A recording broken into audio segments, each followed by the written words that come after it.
Hello everyone. Today we start chemical kinetics. In chapter of chemical kinetics, today topic is rate of reaction, constant rate of reaction, जिसको हम बोलते हैं rate constant, order of reaction, pseudo, unimolecular या uni order of reaction. फिर आपका last अपना topic बचेगा मॉलिक्यूलरिटीज। मतलब आज जो है केमिकल काइनेटिक्स चैप्टर में हम लोग जो है दर स्थिरांक, अभिक्रिया की कोटि, डिफरेंट टाइप्स ऑफ अभिक्रिया की कोटि की यूनिट्स कैलकुलेट करना, फिर आपका जो है छद्म एकाणुक अभिक्रिया और आपका जो है आणविकता या अणुसंख्यता, इसके बारे में आज हम लोग डिस्कस करेंगे इसमें आज का। ओके, तो फिर हम लोग स्टार्ट करते हैं। आज का हम लोग का टॉपिक जो है, पहला टॉपिक है रेट कांस्टेंट। और रेट कांस्टेंट को समझने के लिए यानी दर स्थिरांक,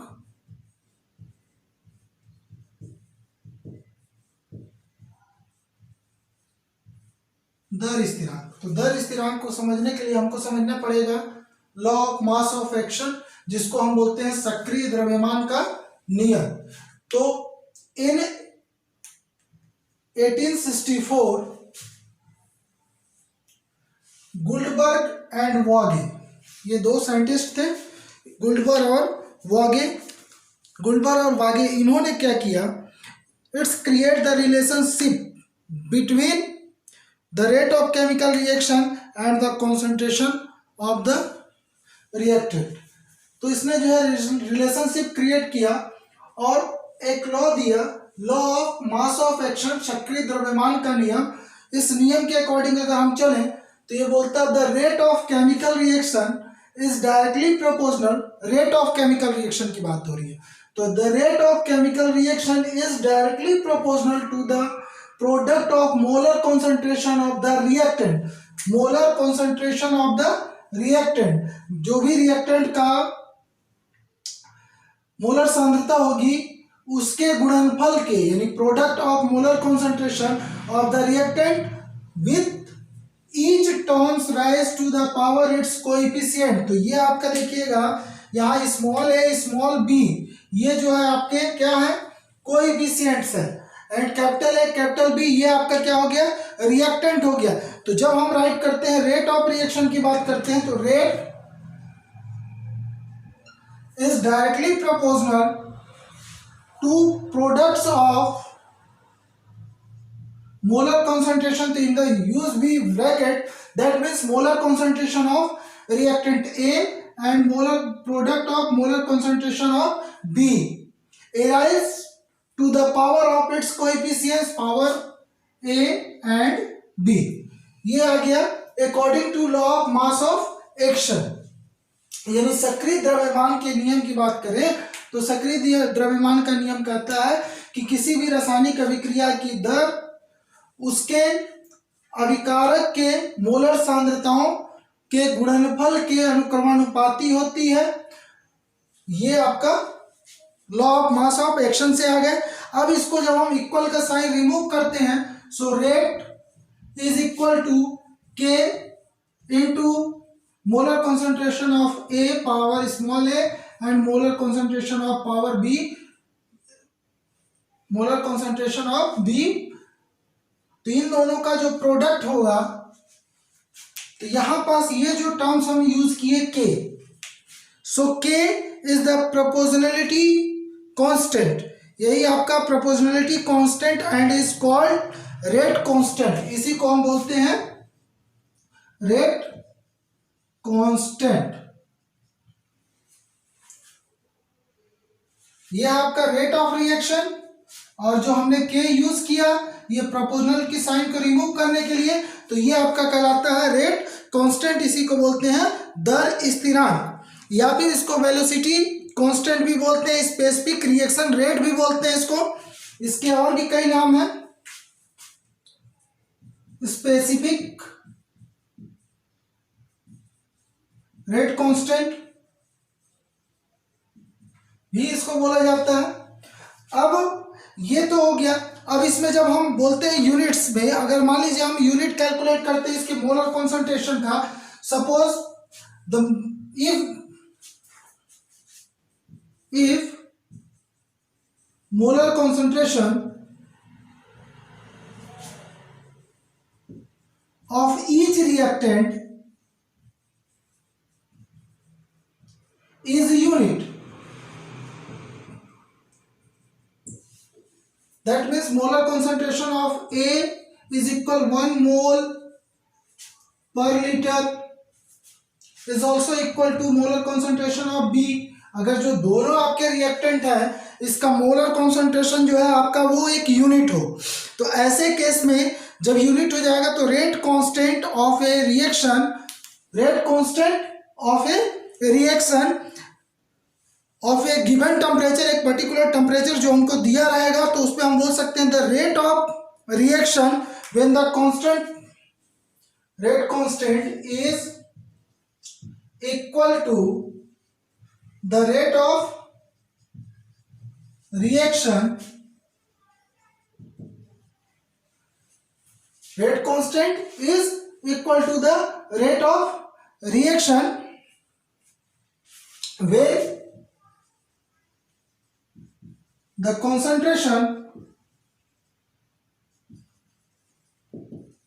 of reactant is units.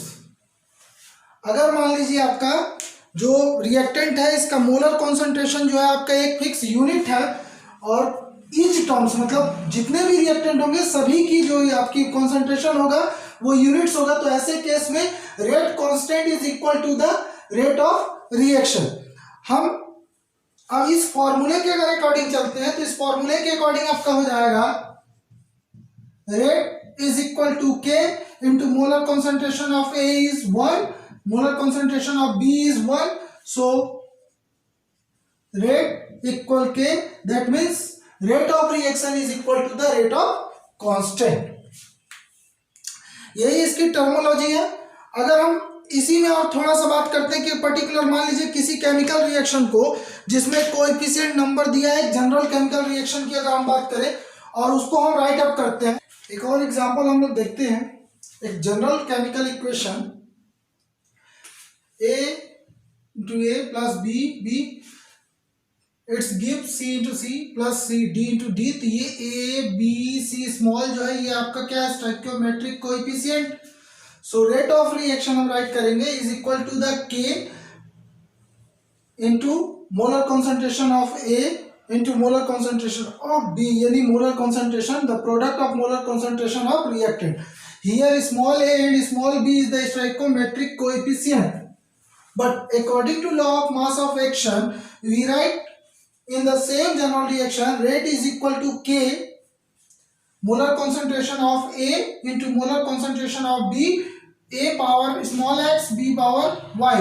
Here x y is also a stoichiometric coefficient but it is the experimental, ये जो है प्रायोगिक है, यानी प्रयोग के आधार पर ये निकाला गया। इट इज इक्वल मे और मे नॉट बी, ये इक्वल हो भी सकता है और इक्वल नहीं भी हो सकता, किसके, ए और बी के।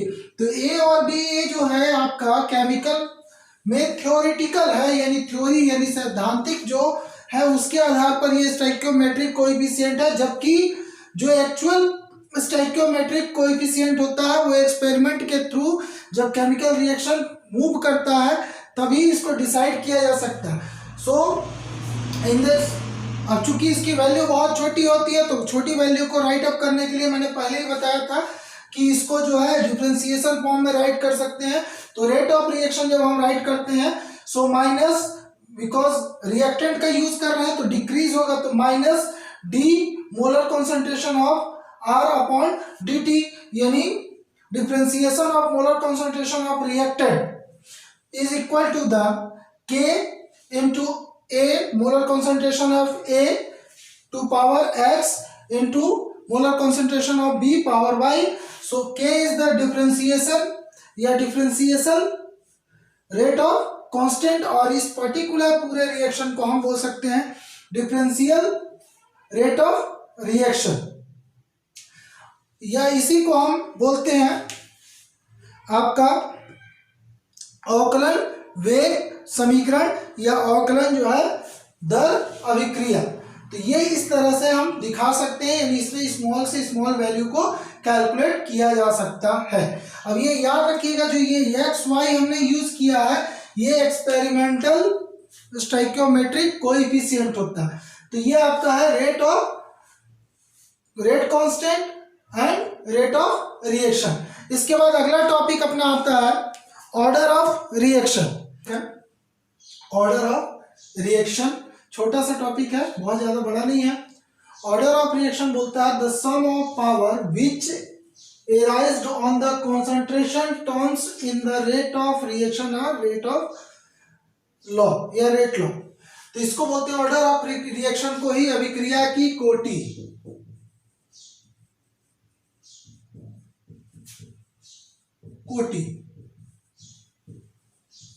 तो अभिक्रिया की कोटि क्या बोलता है कि the sum of power which arise on the concentration terms, जो किस पर लिखा जाएगा, कॉन्सेंट्रेशन टर्म्स, मतलब जो रिएक्टेंट की सांद्रता होगी, तो रिएक्टेंट की यानी अभिकारक के मोलर सांद्रता के पावर जो रहेगा, इन पावर का सम, यानी इस पूरे पावर को जोड़ने पर इसका जो योग आएगा वो आपका कहलाता है अभिक्रिया की कोटि। अगर अभिक्रिया की कोटि को हम समझे तो किसी भी अभिक्रिया की कोटि उन सभी घातों का समस्त जितना भी पावर होगा, द सम ऑफ पावर, जितने भी पावर्स लगे होंगे उन सबका सम, अभिक्रिया उन समस्त घातों के योगफल के बराबर होगा, जो दर समीकरण यानी रेट ऑफ रिएक्शन में रिएक्टेंट के मोलर कॉन्सेंट्रेशन को रिप्रेजेंट करने के लिए यानी दर्शाने के लिए उस पर लगाया जाता है। तो यहाँ पास the sum of power which arise on the concentration terms in the rate of reaction or rate law. Suppose A plus B plus C gives product, तो ये अपना एक जनरल रिएक्शन है। अकॉर्डिंग टू रेट लॉ जब हम write करेंगे तो rate is equal to the minus differentiation of molar concentration upon time is equal to K into molar concentration of all reactants and its power arise to the its coefficient। तो अब यहाँ पर देखिएगा इसका actual को जो आपका given है कोएफिशिएंट नंबर वो है आपका ए बी सी, ये आपका है कोएफिशिएंट नंबर, और यहाँ हमने लिखा है एक्स वाई जेड। तो एक्स वाई जेड क्या है, तो X Y Z actual coefficient number है जो हमको एक्सपेरिमेंट के थ्रू मिलता है। और ये जो ए बी सी ये भी आपका कोएफिशिएंट नंबर है, नंबर या टर्म्स, लेकिन ये जो है वो आपका थ्योरेटिकल है, सैद्धांतिक है। तो अब कई केमिकल रिएक्शन में ऐसा होता है कि एक्चुअल कोएफिशिएंट नंबर और आपका जो स्टोइकियोमेट्रिक कोएफिशिएंट नंबर है यानी थ्योरेटिकल जो नंबर है, ये दोनों सिमिलर भी हो सकते हैं और डिफरेंट भी होते हैं। तो अगर डिफरेंट होगा तो हम किसको लेके चलेंगे, यानी किसका सम करेंगे, तो sum of power of coefficient number. So जो एक्सपेरिमेंट के थ्रू हमको मिलेगा उसको हम सम करेंगे। तो जब हम राइट करते हैं क्या, हमको चाहिए आपका ऑर्डर ऑफ रिएक्शन। तो ऑर्डर ऑफ रिएक्शन कैलकुलेट करने के लिए हम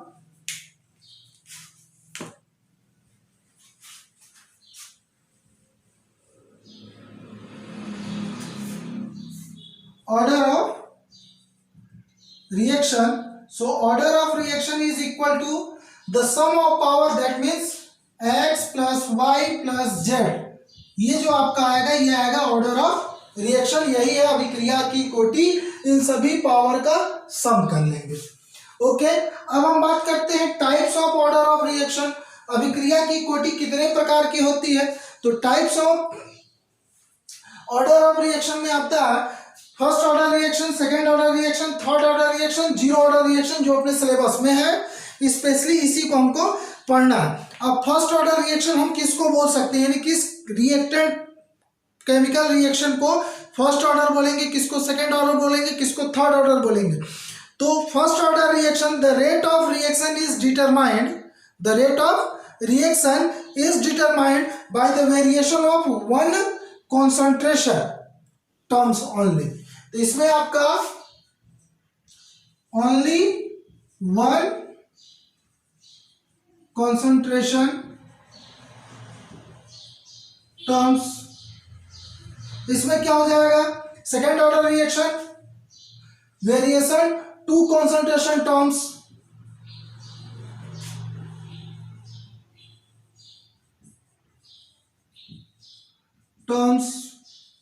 इसमें आपका हो जाएगा 3 कॉन्सेंट्रेशन टर्म्स।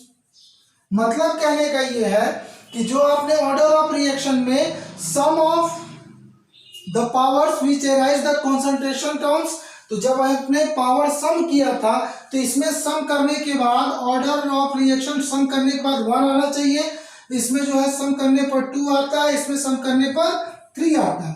अब हम एग्जांपल के थ्रू अगर इसको हम समझे तो एग्जांपल के थ्रू समझते हैं। तो यहाँ पर देखिएगा, ये है first order of reaction, nitrogen pentoxide its decompose to nitrogen tetroxide and gives water, gives oxygen. तो अब ये यहाँ पर जब हम इसका राइट अप करते हैं क्या, order of reaction, so order of reaction is equal to K into molar concentration of nitrogen pentoxide. अब यहाँ पर देखिएगा इसका कोएफिशिएंट नंबर कुछ नहीं लिखा है, कुछ नहीं लिखा मतलब 1 है, तो इसमें जो पावर आएगा ये आएगा 1, तो फर्स्ट ऑर्डर रिएक्शन हो गया। सेम ऐसे ही जब आप इस एग्जांपल को देखते हैं तो इसमें order of reaction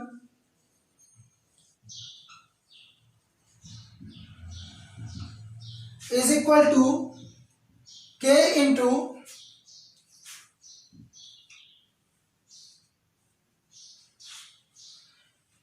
order of reaction calculate करने के लिए इसको ऐसे is equal to minus dr या dx से भी डिनोट करते हैं upon dt is equal to K into molar concentration of hydrogen into molar concentration of iodine. अब यहाँ पास कोएफिशिएंट नंबर 1 + 1, तो 1 + 1 इक्वल 2। सेम ऐसे ही आप थर्ड वाले में जब करते हैं तो minus differentiation of molar concentration of reactant is equal to K into molar concentration of NO nitrous oxide into molar concentration of oxygen. अब पावर की बात करिए तो इसका कोएफिशिएंट नंबर है 2 और इसमें आपका 1, सो 2 + 1 इक्वल 3। तो ये आपका यहाँ पर जब हम बात करते हैं तो हम सीधा सीधा बोल सकते हैं कि these are the reaction which the rate of reaction determined by the variation of 3 concentration terms.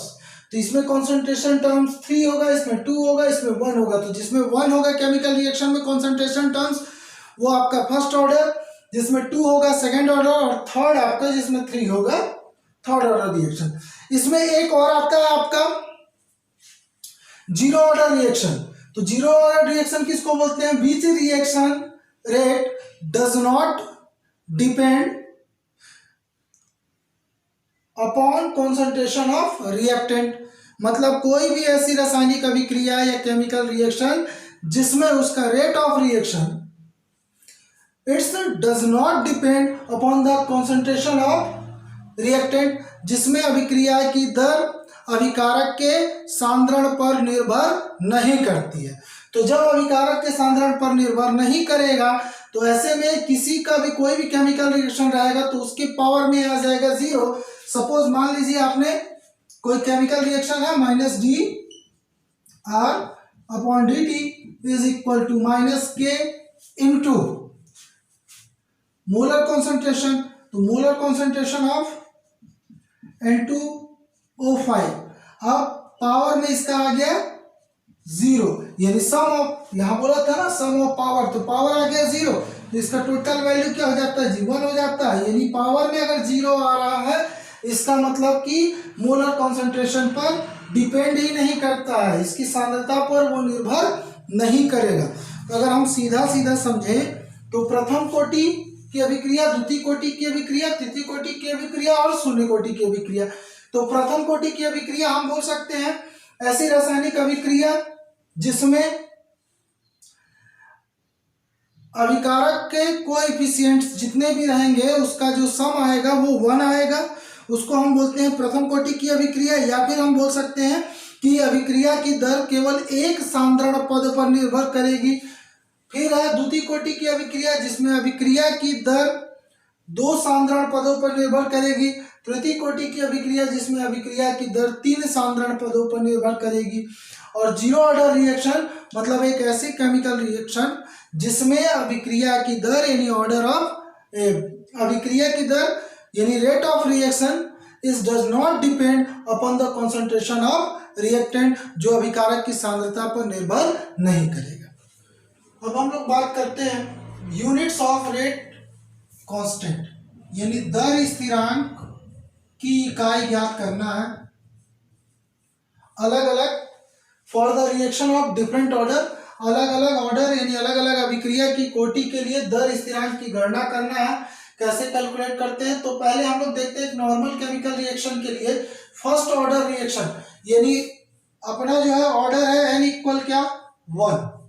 First order reaction में हम जब बात करते हैं तो फर्स्ट ऑर्डर रिएक्शन में हम राइट क्या करते हैं, rate of reaction is equal to dx upon dt is equal to k into molar concentration of reactant. ये अपना रिएक्टेंट टू प्रोडक्ट, ये अपना केमिकल रिएक्शन है। तो ये आपका सिंबॉलिक रिप्रेजेंटेशन है क्या, change of concentration upon time. तो ये डिफरेंशिएशन के लिए हम लोग यूज करते हैं। तो हमको चाहिए क्या, तो हमको चाहिए dx upon dt is equal to k into molar concentration of r।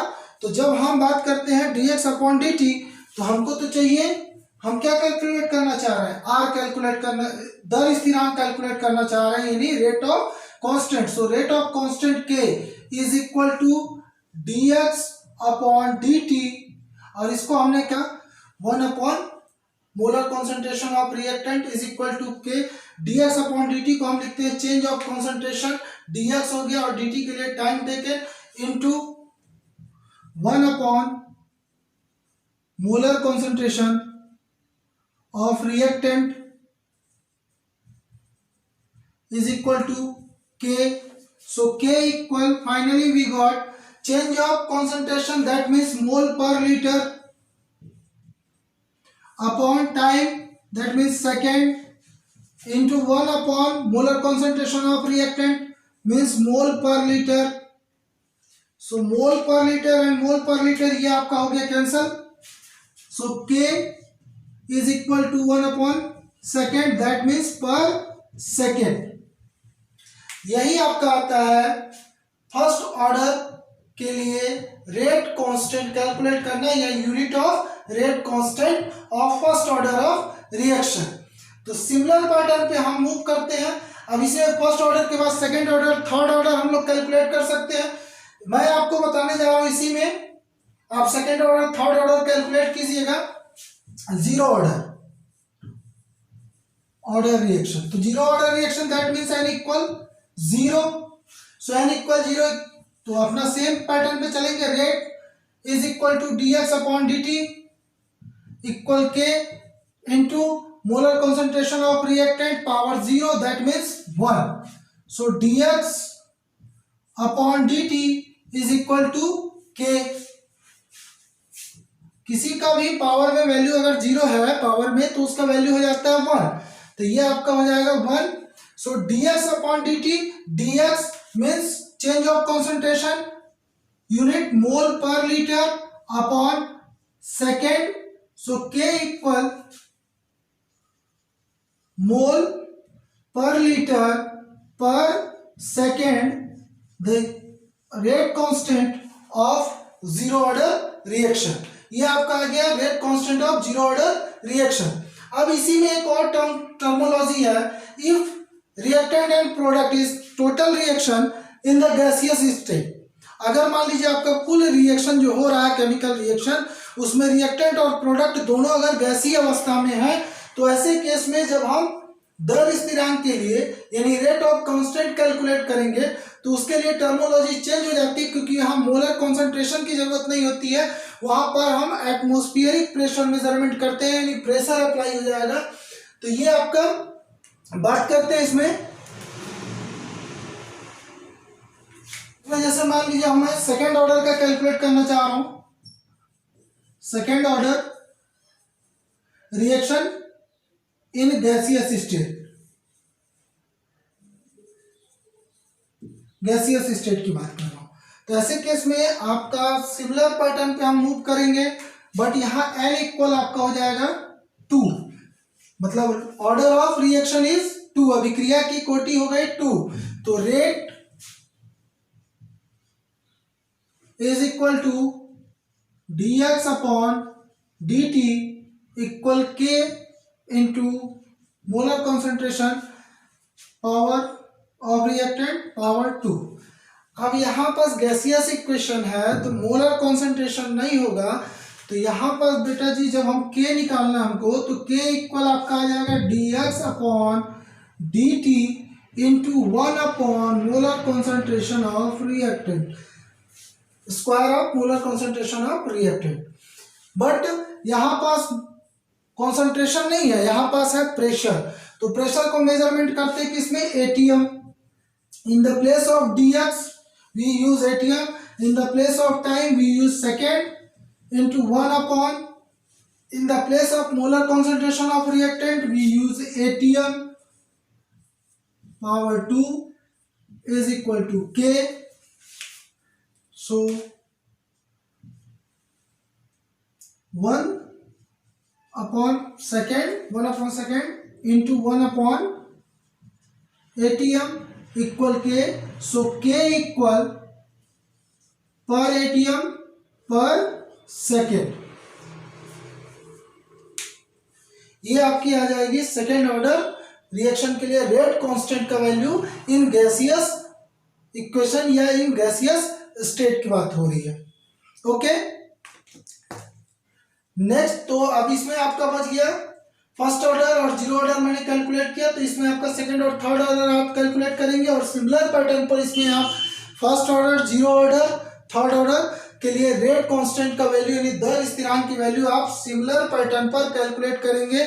और इससे क्वेश्चन भी आते हैं, कुछ ट्रिकी टाइप के भी क्वेश्चन आते हैं। ओके, स्यूडो ऑर्डर रिएक्शन जिसको हम बोलते हैं छद्म अणुक अभिक्रिया या छद्म एका अणुक अभिक्रिया। तो छद्म का अर्थ क्या होता है या स्यूडो का अर्थ क्या होता है, तो छद्म मतलब होता है, छद्म का अर्थ है धोखा देना, या मतलब जो दिखे कुछ और हो कुछ और। तो एक्चुअल में अगर हम इसको समझना चाहते हैं स्यूडो ऑर्डर रिएक्शन को, तो समझिएगा स्यूडो ऑर्डर रिएक्शन में हम बात करें in the sum chemical reaction of molecules of solvent work as a reactant molecules, मतलब कुछ केमिकल रिएक्शन में जो सॉल्वेंट मॉलिक्यूल्स होते हैं वो वर्क करते हैं as a reactant molecules and they are present in the excess amount, बहुत ज़्यादा अमाउंट में ये प्रेजेंट होते हैं। अब ऐसे केस में क्या होगा, if the decrease their concentration, अगर मान लीजिए सॉल्वेंट का जो कॉन्सेंट्रेशन है वो डिक्रीज हो रहा है यानी कम हो गया, सो इन द स्मॉल अमाउंट, और मान लीजिए अगर उसका जो है कॉन्सेंट्रेशन स्मॉल अमाउंट में डिक्रीज हो रहा है यानी घट रहा, तो ऐसे केस में वो केमिकल जो रिएक्शन है उसका जो मेन रिएक्टेंट है, रिएक्टेंट के कॉन्सेंट्रेशन को बहुत ज़्यादा चेंज नहीं करता या उसमें बहुत ज़्यादा डिक्रीज या इंक्रीज नहीं करता। तो ऐसे केस में जो आपका सॉल्वेंट होगा वो सॉल्वेंट के कॉन्सेंट्रेशन को हम नेग्लेजिबल मान के चलते हैं, और जब हम ऑर्डर ऑफ रिएक्शन कैलकुलेट करते हैं तो यहाँ पर सॉल्वेंट जो आपका है एक्सेस अमाउंट में प्रेजेंट है उसका कॉन्सेंट्रेशन रिएक्टेंट के कॉन्सेंट्रेशन पर कोई इफेक्ट नहीं डालता, यानी उस पर वो डिपेंड नहीं करता है। फॉर एग्जांपल जैसे मान लीजिए एथिल एसीटेट पर वाटर को रिएक्ट कराते हैं तो वाटर जो है वो आपके एक्सेस अमाउंट में प्रेजेंट है, but concentration of water molecules के कॉन्सेंट्रेशन में आफ्टर द रिएक्शन, जब केमिकल रिएक्शन स्टार्ट हो जाएगा, its convert to acetic acid and ethyl alcohol, but इसका कॉन्सेंट्रेशन में बहुत कम यानी नेग्लेजिबल जो है वो आपका चेंजिंग आएगी। तो जब हम रेट ऑफ रिएक्शन राइट करते हैं तो rate of reaction is equal to minus D X upon D T equal K rate constant and molar concentration of ethyl acetate. अब इसके पावर में आपका 1 है, तो ऐसे केस में ये आपका, अब यहां पर हम इंटू करके राइट अप कर सकते थे molar concentration of H2O, but ये H2O जो है इसके मोलर कॉन्सेंट्रेशन में कोई चेंजिंग नहीं आती है जब ये प्रोडक्ट में कन्वर्ट होता है। बात समझिएगा, जब ये प्रोडक्ट में कन्वर्ट होगा तब ये मोलर कॉन्सेंट्रेशन में चेंजिंग आएगी, बट मोलर कॉन्सेंट्रेशन जो वाटर का है प्रोडक्ट फॉर्म होने पर भी इसके कॉन्सेंट्रेशन में नेग्लेजिबल चेंजिंग होती है, बहुत स्मॉल अमाउंट में चेंजिंग होती है। तो ऐसे केस में जो आपका रिएक्शन रहता है तो इसका रेट रिएक्शन को देख करके हम ये बोल सकते हैं कि ये जो है सेकंड ऑर्डर रिएक्शन है, बट एक्चुअल में ये शो तो हो रहा है सेकंड ऑर्डर रिएक्शन, लेकिन एक्चुअल में ये होता है आपका मोनो या यूनिक ऑर्डर ऑफ रिएक्शन। तो इसीलिए हम इसको बोलते हैं स्यूडो यूनि ऑर्डर रिएक्शन या स्यूडो फर्स्ट ऑर्डर रिएक्शन बोलते हैं। तो मतलब ये दिखता है सेकंड ऑर्डर जैसा, लेकिन एक्चुअल में होता है फर्स्ट ऑर्डर रिएक्शन। फिर इसी में एक अपना आता है मॉलिक्यूलरिटी, जिसको हम बोलते हैं अणु संख्यता। तो जब हम बात करते हैं मॉलिक्यूलरिटी यानी अणु संख्यता का, तो बोलता है the sum of number of reactant molecules, जितने भी रिएक्टेंट प्रेजेंट है उन सभी के नंबर को सम करेंगे तो the sum of number of reactant molecules taking part in each elementary steps of chemical reaction. मतलब कुछ केमिकल रिएक्शन जो होता है वो स्लोली होता है और कई स्टेप में कंप्लीट होता है। तो ईच एलिमेंट्री स्टेप्स, प्रत्येक स्टेप में जितने भी number of reactant molecules participate कर रहे हैं तो total number of reactant molecules ही आपका कहलाता है मॉलिक्यूलरिटी या अणु संख्यता। तो अणु संख्यता या अणुओं की संख्या तो किसी भी रासायनिक अभिक्रिया में भाग लेने वाले सभी अभिकारकों की कुल संख्या को ही अणु संख्यता कहते हैं या फिर मॉलिक्यूलरिटी कहते हैं। फॉर एग्जांपल O3, तो नंबर ऑफ मॉलिक्यूल्स या नंबर ऑफ रिएक्टेंट मॉलिक्यूल्स, तो यहां पास रिएक्टेंट मॉलिक्यूल्स कितना 1, तो यह आपका हो गया यूनि मॉलिक्यूलर।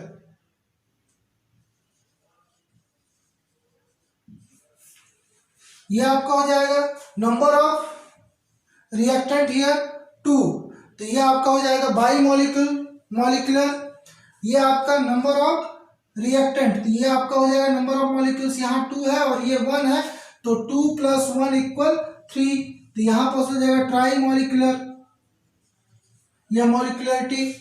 तो ये आपका अणु संख्यता इसकी 3 होगी, इसकी 2 होगी, इसकी 1 होगी। तो बस इसमें रिएक्टेंट के कुल जो है संख्या ही बताना है, यही आपका अणु संख्यता कहलाता है।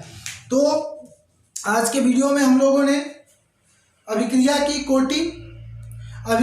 कोटि के प्रकार, अभिक्रिया की कोटि के इकाई, अणु संख्यता, फिर आपका छद्म एकाणुक अभिक्रिया और आपका दर स्थिरांक, इसके बारे में पढ़ा।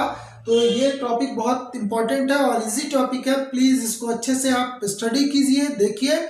और अगर आपको कहीं भी कोई वीडियो में प्रॉब्लम आती है, आपको कोई कॉन्सेप्ट या कोई टर्म्स जो है वो क्लियर नहीं होता, तो प्लीज़ उसको कमेंट बॉक्स में राइट कीजिए। Okay, thank you.